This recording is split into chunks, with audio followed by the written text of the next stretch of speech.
एक शहर में एक बीभा नाम की एक औरत रहा करती थी। बीभा के पति का देहांत 2 साल पहले हो गया था। अब बीभा इधर उधर छोटे मोटे काम करके अपने घर का खर्चा चलाती थी। एक दिन बीभा के घर एक आदमी आता है। वो आदमी कोई और नहीं बल्कि मकान मालिक रहता है और आकर बीभा से बोलता है। क्यों विभा, तूने पूरा मन बना लिया है क्या कि तू मुझे किराए नहीं देगी?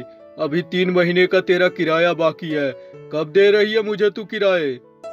भैया जी आप चिंता मत कीजिए, मेरी महीने की पगार में थोड़ी कटौती हुई है और इसीलिए कंपनी जो है वो 3 महीने से मुझे पैसे नहीं दी है। लेकिन इस महीने कंपनी पैसे देने वाली है, तो जैसे ही पैसे मुझे मिलेंगे मैं आपके पैसे लौटा दूंगी। अच्छा। हाँ, ये तेरी बकवास सुन सुन के ना मैं पक गया हूँ। और ऐसे भी ये तेरी फालतू की बातें मैं 3 महीने से सुनते हुए आ रहा हूँ। मैं कुछ नहीं जानता। आज मेरे किराए दे दे, वरना मैं तुझे इस घर से निकाल दूंगा। भैया कैसी बात कर रहे हैं आप? मुझे घर से निकाल देंगे तो मैं कहाँ जाऊंगी?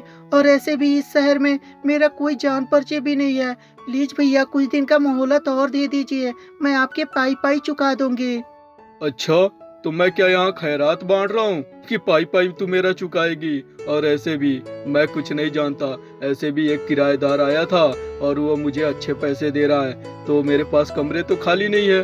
तो एक काम करता हूँ, तेरा कमरा खाली करके उसे दे देता हूँ, क्योंकि मुझे तो पैसे से मतलब है, पैसे से। समझी कि नहीं? मैंने घर ऐਵੇਂ ही नहीं बनवाया है, पैसे लगे हैं इस घर बनवाने में। और घर बनवाने में पैसे लगे हैं तो मैं क्या तुझे फ्री में यहाँ रखूँ? भैया प्लीज आप मेरी बात को समझिए, मैं कहाँ जाऊंगी? और ऐसे भी भैया आपके पैसे मैं दे दूंगी। 3 महीने हो गए हैं तो क्या हुआ, और 1 महीने इंतजार कर लीजिए। इस महीने मेरे पैसे आ जाएंगे और आते ही पैसा सबसे पहले मैं आप ही को दूंगी। भैया प्लीज मुझे छोड़ दीजिए, मत निकालिए घर से बाहर। बीभा मकान मालिक के सामने बहुत ज्यादा गिड़गिड़ाती है। तभी मकान मालिक बोलता है। ठीक है, एक शर्त पे मैं तुझे 6 महीने का जो है किराया माफ कर सकता हूँ। अगर जो तुझे शर्त मंजूर हो तो मैं किराया माफ करने के लिए तैयार हूँ, क्योंकि 3 महीने तो तेरे ऐसे बीत गए हैं और 3 महीना तुझे और मैं फ्री में रख सकता हूँ। लेकिन उसके लिए मेरा छोटा सा काम करना पड़ेगा। बीभा जब इस बात को सुनती है तो उसके मन में थोड़ी सी खुशी आ जाती है और बीभा बोलती है। जी मालिक बताइए मुझे क्या करना होगा, मैं फटाफट कर देती हूँ। देखो बीबा, मुझे पता है कि तुम बहुत ही ज्यादा समझदार हो और तुम किसी भी काम को फटाफट कर देती हो। तो इसीलिए बीबा मैंने सोचा है कि क्यों ना तुम मेरी रात को रंगीन बना दो। आज की रात रंगीन बनाओ और मैं इसके बदले तुम्हें 3 महीना प्लस 3 महीना मैं फ्री में दे दूंगा रूम।